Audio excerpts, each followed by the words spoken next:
আসসালামু আলাইকুম সজীব ভাই, কেমন আছেন? আছি আলহামদুলিল্লাহ ভালো। কি চাষ করছেন এখানে এগুলা? মরিচ? হ্যাঁ জি, মরিচ আছে। কি মরিচ এটা? এটা হলো 1701। 1701 না? জি, কতটুকু জায়গা জমি চাষ করছেন এটা? এটা 6 ঘন্টা খেতে হবে। 12 শতক। 1200 জায়গাতে না মরিচ করছেন? মরিচের পাশাপাশি আর কি চাষ করছেন এগুলা? মরিচের সাথে সাথে কালা বেগুন চারা লাগাইছি। হ্যাঁ, এই যে এখানে আছে ছোট ছোট। কালা বেগুন আর এরপরে আবার এই গোল বেগুন লাগাইছি। আবার টমেটো চারা। আর এরপর লাগাইছি আবার মূলা শাক লাগাইছি। ও আচ্ছা, মোটামুটি সাথী ফসল হিসেবে আর 2-3টা লাগাইছেন তাই না? সাথে 2-3টা ফসল লাগাইছি, মানে এটা দিয়ে চলা যায় আর কি। এটা কোনো রকম এটা পাশাপাশি ওইটাও আসতে আছে তাই না? আচ্ছা, তাহলে মোটামুটি কিরকম মরিচ, এই আপনি কি মরিচ পারছেন? না জি, জাস্ট এই ধরা শুরু হয়েছে মাত্র না? শুরু হয়েছে মাত্র। মাশাআল্লাহ। তো এটা কিরকম আশা করেন আপনি? এটা আশা করি আমরা সবসময় এটা লাগাই যাচ্ছি, অনেক ফলন ভালো দেওয়া যাচ্ছে। এর আগে গত বছর কি করছিলেন এটা? হ্যাঁ জি, এটার ভিতরে করছি। কত বছর ধরে করতেছেন এই মরিচটা? এটা আজ 4-5 বছর ধরে করতেছি এই মরিচটা যাত্রা কি জানি বললেন? এটা 1701। 1701 কতটুকু নিজেরাই বীজ দিয়ে ইয়ে করছেন না? না, এটা আমরা ওই যে সামনে চারা দেয় হেঁকে। আচ্ছা, ওখান থেকে নিয়ে আসছেন। কতগুলো চারা লাগছে এখানে? তার ভিতরে আপনার 1000 মতো চারা লাগছে। 1000 মতো। বা এই যে কতটুকু দূরে দূরে দূরে একটা চারা লাগানো এগুলা? মনে করেন 1 হাত দূরে দূরে একটা চারা লাগে প্রতি, মানে 1 কিল থেকেও এদিকেও 1 হাত, সামনে মানে ডানে বামে সামনে পিছে সব 1 হাত করে দূরে দূরে না?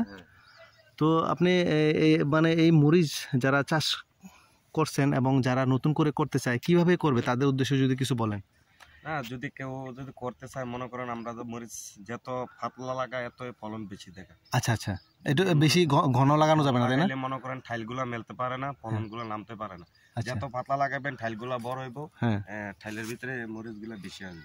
আচ্ছা আচ্ছা আচ্ছা, তাহলে আর এমনি জৈব সার গোবর টোবর বা এগুলা কি ব্যবহার করতেছেন? এত গোবর দিবেন সার, মনে করেন বেশি ফলন আসবে। মরিচ খেতে হলে গোবর দিলে বেশি ফলন আসে। আমরাও ফলন মানে গোবর বেশি বেশি মাঠটা সার লাগে আর কি। আচ্ছা আচ্ছা আচ্ছা, আপনার পাশাপাশি ওই যে মূলা শাক ওখানে দেখা যাচ্ছে, যে টমেটো আছে, হ্যাঁ, আর পাশে সিম গাছও লাগাই দিয়েছি। হ্যাঁ হ্যাঁ, ঠিক আছে। তাহলে মোটামুটি এই 1200 জায়গা না এনে? তো 1200 জায়গাতে কিরকম আপনি মোটামুটি এই পর্যন্ত আসতে কিরকম খরচ হয়েছে? আমাদের প্রায় 15,000 টাকার মতন গেছে এই পর্যন্ত। এটা কতদিন এরপরে ফলন কতদিন ধরে? এটা ফলন আমরা 6 মাস পর্যন্ত থাকে, মানে গাছ শুরু থেকে না ফল টোটাল 6 মাস? এটা 7 মাস যায় আর কি। ফলন মনে করেন কোনো মানে ওষুধ কম পড়ছে। আচ্ছা, ওষুধ আবার যদি মনে করেন না দেয় তো অনেকগুলো গাছ বইটা যায়। আচ্ছা আচ্ছা, করা বা ওষুধ দিতে হয়, তাহলে ঠিকঠাক এই গাছ। আচ্ছা, ওষুধ এই যে আপনার এই যে মরিচ গাছ কুকরানো হয়ে যায়, এটার মেইন সমস্যাটা বা এটা সমাধান কিভাবে করেন? কি ওষুধ দেন? এটা ওষুধ আছে আপনার, অনেকগুলো ওষুধ আছে, তো নামটা সঠিক খেয়াল নাই, চাইলে বলা গেল। আচ্ছা আচ্ছা, মানে মোটামুটি আপনার কাছে অনেকগুলো ওষুধ দেওয়া লাগে, 3-4 প্রকার মিক্স করে দেওয়া লাগে না? আচ্ছা, আপনি কি এই পর্যন্ত কি দিছেন না? হ্যাঁ, অনেকগুলো ওষুধ দিছে। কতদিন পর পর দেন? এই যে মনে করেন 1 সপ্তাহ পর পর 2 কুইন্টাল ওষুধ দেওয়া লাগে। 1 সপ্তাহ পর পর স্প্রে করেন না? পুরো জমিতে? পুরো জমিতে দেওয়া লাগে, 2 কুইন্টাল করে 4 কুইন্টাল দেওয়া লাগে 1 সপ্তাহ। এই যে অনেকগুলা গাছ বইটা গেছিল এই যে ওষুধ দেওয়ার কারণে। আচ্ছা, একটু ফিরে আসছে আবার। হ্যাঁ, 1 সপ্তাহ গ্যাপ দেওয়া নেই, অনেকগুলা গাছে আবার বইটা গেছিল, ওষুধটা দেওয়া নেই। হ্যাঁ, মোটামুটি ঠিক হয়ে গেছে না? আচ্ছা, তো আপনি এই যে চাষ করতেছেন, আসলে কৃষি, আপনি একজন তরুণ যুবক হিসেবে আপনি দেখেন, আমার কাছে খুব ভালো লাগলো। আসলে অনেকেই এখানে যারা আছে বিশেষ করে সবাই বয়স্ক লোক, হ্যাঁ, কিছু কাজ নাই বা চাকরি নাই বা চাকরি করছে রিটায়ার্ড সবাই কিন্তু আপনি দেখলাম একদম তরুণ যুবক যে কৃষির সাথে আছেন। এটা আমার কাছে খুব ভালো লাগছে যে আপনি নিজে কৃষি করতেছেন, নিজেই মানে যে মরিচ চাষ করতেছেন, সেই মরিচ আপনি নিজে বাজারে বিক্রি করবেন। এইটার মধ্যে যে আপনার এটা আলাদা একটা আছে। বেকার যুবক আপনি দেখবেন রাস্তাঘাটে আপনার মতো বয়সের অনেক পোলাপান কৃষি চাষ করে না। হ্যাঁ, কৃষির প্রতি তাদের উদাসীনতা। কারণ কি জানেন? কৃষিতে রৌদ্র লাগে, বৃষ্টিতে ভিজা লাগে, হ্যাঁ, মানে একটা পরিশ্রমের একটা কাজ আছে এই জন্য। কিন্তু আপনি এখানে করতেছেন, এই জন্য আমি আমার চ্যানেলের পক্ষ থেকে আমি আপনাকে শুভেচ্ছা জানাই যে আপনি যে কৃষির সাথে আছেন। আপনি কৃষি মেইন, মানুষ বাঁচে কিন্তু খাদ্যের উপরে, তাই না? তো আমরা হচ্ছি সৃষ্টির সেরা জীব। আমরা যদি এই যে কৃষি চাষবাস বন্ধ করে দেই তাহলে কি হবে? খাদ্য সংকট দেখা দেবে। মানুষ কি খেয়ে বাঁচবে? মাটি খেয়ে বাঁচবে না সিমেন্ট, রড, বালি, সিমেন্ট খেয়ে কি বাঁচতে পারবে?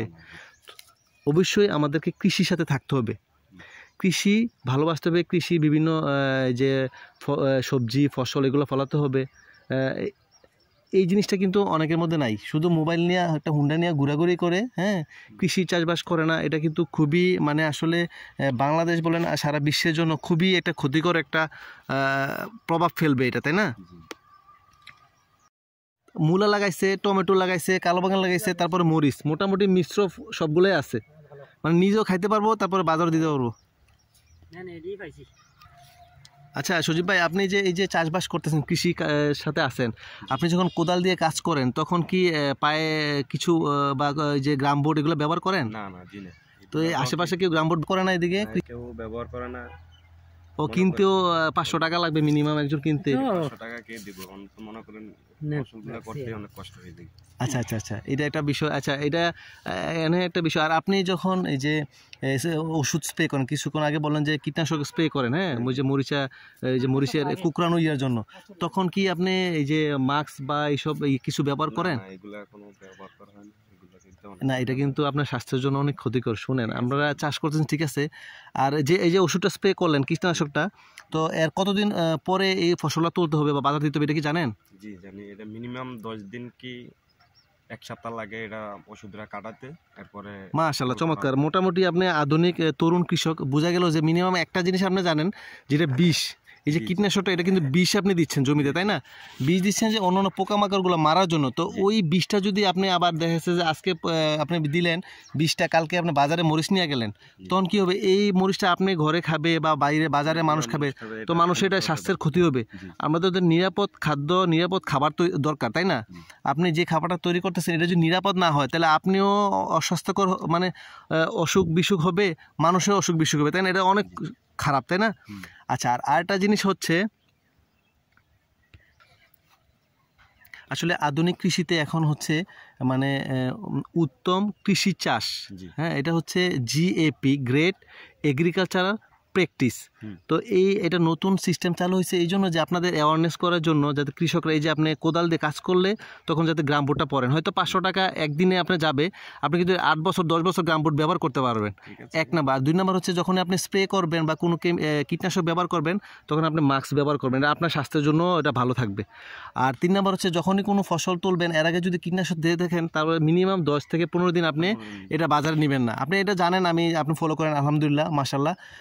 সো এই জিনিসগুলো আপনারা যদি করেন, তাহলে আমাদের কৃষি, আমরা নিরাপদ খাদ্য পাবো এবং সবাই নিরাপদ এবং সুস্বাস্থ্যকর থাকবো, তাই না? ঠিক আছে, ধন্যবাদ সজীব ভাই। আমরা আপনার এই প্রতিবেদনটা আপনার কৃষকদের জন্য, সবার জন্য উৎসর্গ করলাম, যে আপনারা মোটামুটি সবাই যেন এই জিনিসটা মানে সচেতন করে দেন সবার জন্য। ঠিক আছে, আসসালামু আলাইকুম।